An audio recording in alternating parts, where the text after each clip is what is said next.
जय सिया राम। दोनों हाथ उठा करके बोलो जय सिया राम।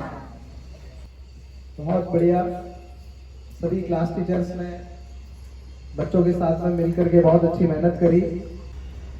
आज आप और हम सब लोग मिलकर के खुशियां मना रहे हैं। क्या मना रहे हैं? श्री राम का जो जन्म है वो कहाँ हुआ था? अयोध्या में। अयोध्या में भगवान श्री राम का जन्म हुआ था। लेकिन उनकी जो जन्मभूमि थी, हर किसी का अपना अपना बर्थ प्लेस होता है कि नहीं होता है? तो उनकी जो बर्थ प्लेस था, उनकी जो जन्मभूमि थी, उस जन्मभूमि को लेकर के कुछ डिस्प्यूट था। तो वो डिस्प्यूट इतना लंबा चला, आखिर में कोर्ट में गए और कोर्ट में जाने के बाद कोर्ट ने एक निर्णय दिया कि भगवान श्री रामचंद्र का जो जन्म था वो अयोध्या की इसी जगह पर हुआ है। और भगवान श्री राम का जो मंदिर है, जैसे आपके और हमारे रहने के लिए क्या बना हुआ है? घर बना हुआ है। ठीक उसी तरीके से भगवान जी के रहने के लिए भी उनका घर बना हुआ रहता है, या उनका घर बनाना रहता है, जिसे हम सब लोग मिलकर के क्या बोलते हैं? मंदिर। क्या बोलते हैं? मंदिर। तो कोर्ट के निर्णय के बाद वर्तमान प्रधानमंत्री जो है, उन प्रधानमंत्री के कर कमरों से ही भगवान का घर यानी कि मंदिर बनना प्रारंभ हुआ था। इस 22 जनवरी को, आज क्या डेट है? 20 जनवरी है ना। आज 20 है, कल नहीं परसों सोमवार के दिन भगवान का जो घर है यानी कि जो मंदिर है लगभग पूरा हो चुका है। और भगवान अब वहां पर रामलला जो है वो वहां पर विराजेंगे। तो उनके विराजने की जो ये दिनांक है वो है 22 जनवरी। श्री राम का गृह प्रवेश हो रहा है, और जब भगवान का गृह प्रवेश होना है तो पूरे देश में उत्सव का माहौल है। और पूरे देश में बहुत, जैसे दिवाली के दिन जितनी खुशियां हम मनाते हैं, ठीक उसी तरीके से खुशियां पूरे देश में मनाई जा रही है। और हम उसी खुशियों का हिस्सा आज हमारे यहाँ पर नालंदा विद्यापीठ में बैठ करके भी मना रहे हैं। इसलिए सब लोग, कोई राम भगवान बन करके आया, कोई सीता मैया बन के आया है, कोई हनुमान जी बन के आया है, सब लोग अलग अलग वेशभूषा धारण करके आए हैं। भगवान राम के पिताजी का क्या नाम था? किस किस को पता है? Yes, you.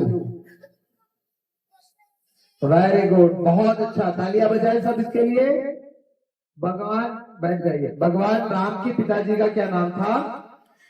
दशरथ जी। राम भगवान के पिताजी से दशरथ, उनकी कितनी पत्नियां थी? 3। कौन कौन थी? कौशल्या, सुमित्रा, कैकेयी। Very good. इसमें से भगवान राम का जन्म जो हुआ था वो किसकी कोख से हुआ था? भगवान राम की माता जी का नाम क्या था? Yes, you. Kaushalya. Very good, बहुत अच्छा, तालियां बजाइए। इसका मतलब आपने थोड़ा स्टडी किया है ना? बहुत अच्छा लग रहा है। तो देखिए, कहानी कुछ इस तरीके की है कि भगवान राम के पिताजी का नाम क्या था? दशरथ। उनकी 3 पत्नियां थी। कौन कौन थी? कैकेयी। ठीक है। अब ये 3 जो उनकी पत्नियां थी, उन 3 पत्नियों में से भगवान राम का जो जन्म हुआ वो किसकी कोख से हुआ? कौशल्या, है ना। आगे की कहानी बताते हैं। भगवान राम के जो भाई थे, अब होता क्या है कहानी में, सबको पता है कि भगवान राम को वनवास मिला था। कहानी वैसे बहुत लंबी है, अगर हम राम कथा करने के लिए बैठ जाएंगे तो बहुत लंबा समय हो जाएगा, हमें कार्यक्रम भी करना है। तो मैं थोड़ा सा एक ओवरव्यू आप लोगों को दे देता हूँ। भगवान राम को वनवास मिला था, सबको पता है। भगवान राम को जब वनवास मिला तो कितने वर्ष का वनवास मिला? 14 ईयर्स का। कितने ईयर्स का? 14 ईयर्स। सभी टीचर्स भी अलर्ट है, किसी को कुछ भी पूछ लूंगा मैं, ठीक है। 14 ईयर्स का उनको वनवास मिला था। उनके साथ कौन कौन गए थे वनवास में? कौन कौन गए थे? लक्ष्मण जी और सीता माता, ये तीनों लोगों को वनवास। अच्छा, वनवास क्यों मिला? किसके कहने पर वनवास मिला? कौन बताएगा? Yes, you. हनुमान जी बताएंगे। वेरी गुड, जय सिया राम। जोर से बोलो जय Siya Ram. Very good, sit down. देखिए, भगवान राम को जो वनवास मिला वो किसके कहने पर मिला? कैकेयी के कहने पर मिला। अब ये क्यों मिला? बात एक समय की है जब दशरथ जो है वो एक युद्ध में थे और इस युद्ध को करते समय उनके साथ में उनकी पत्नी कैकेयी भी थी। वो भी युद्ध कौशल में प्रवीण थी, मतलब युद्ध करना वो भी जानती थी। अब युद्ध करते करते दशरथ जिस रथ पर सवार थे, सुनना बड़े ध्यान से, दशरथ जिस रथ पर सवार थे उस रथ का जो पहिया है वो पहिया निकल गया। एक तरफ दशरथ युद्ध कर रहे हैं और रथ का पहिया, अगर किसी साथी का, आप गाड़ी चला रहे हो, गाड़ी चलाते समय अगर आपका टायर निकल जाएगा तो क्या होगा? एक्सीडेंट हो जाएगा, आपको लग जाएगी। ठीक उसी तरीके से युद्ध की रणभूमि में यही वाक्य हुआ। तो उस समय कौशल्य, उस कैकेयी ने बड़ी बहादुरी के साथ में उस रथ के पहिए को अपने हाथ से रोक करके रखा।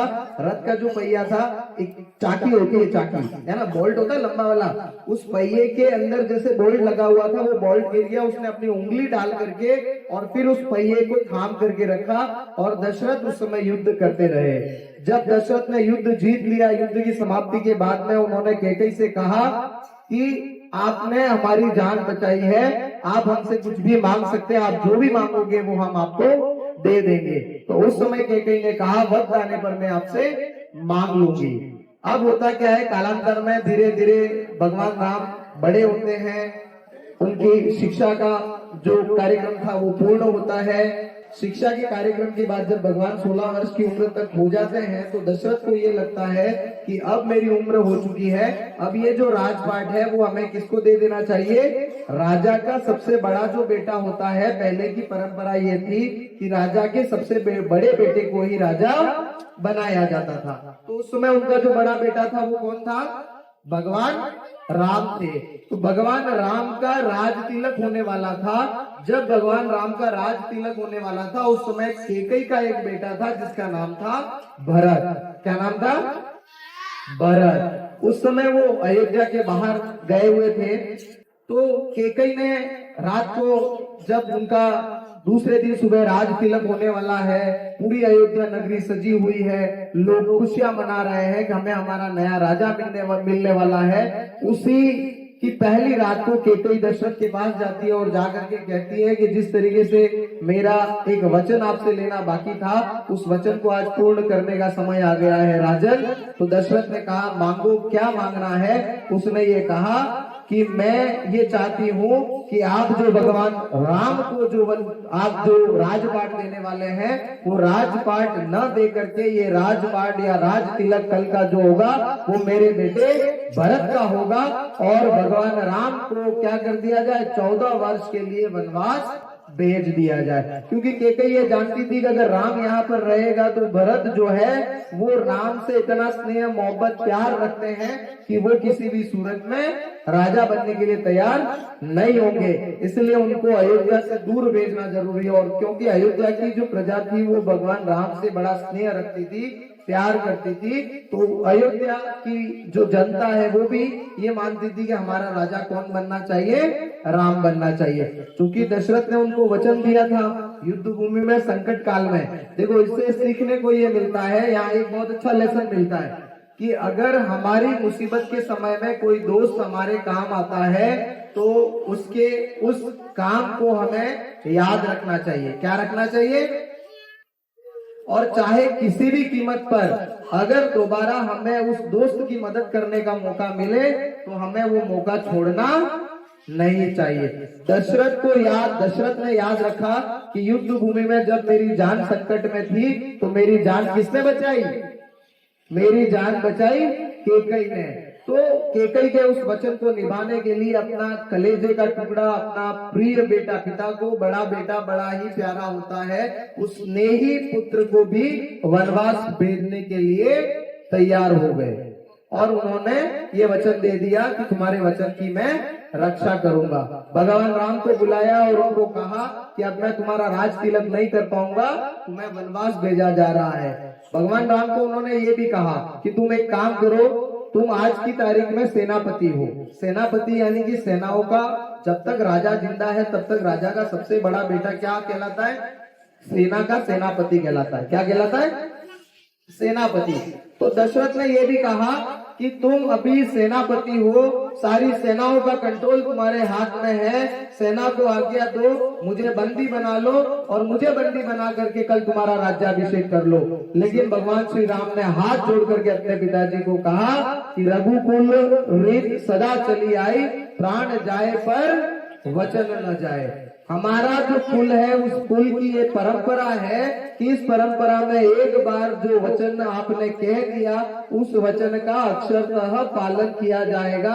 मैं सहर्ष वनवास को स्वीकार करता हूँ और भाई भरत को राज तिलक करवा करके आप गाजे बाजे के साथ राजा बनाइए, मैं मेरे परिवार के साथ में वनवास को चला जाऊंगा।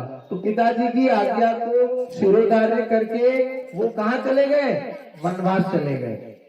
हम हमारे घर में अगर हमारे मम्मी पापा कुछ कहते हैं तो हमारे मन मुताबिक अगर वो बात नहीं होती है तो उस बात को हम नहीं मानते। कौन कौन नहीं मानता है अपने मम्मी पापा की बात को? अगर आपको ये कह दिया जाए कि घर से निकल जाओ तो क्या आप निकल जाओगे? गुस्से में आकर के घर के गेट तक जाओगे, घूम के वापस आ जाओगे। लेकिन भगवान राम ने अपने पिताजी की आज्ञा को माना और मान करके वो कहाँ चले गए? वनवास को चले गए। कितने वर्ष के लिए चले गए? अब उनके साथ उनका जो भाई प्रिय लक्ष्मण था, वो लक्ष्मण भी उनके साथ में चला जाता है और उनकी जो धर्म पत्नी थी सीता, वो भी उनके साथ में चली जाती है। अब वो वनवास में चले जाते हैं। फिर बीच में कहानी आगे बढ़ती है। जब भरत वापस लौटते हैं उसी बीच दशरथ की मृत्यु हो जाती है और दशरथ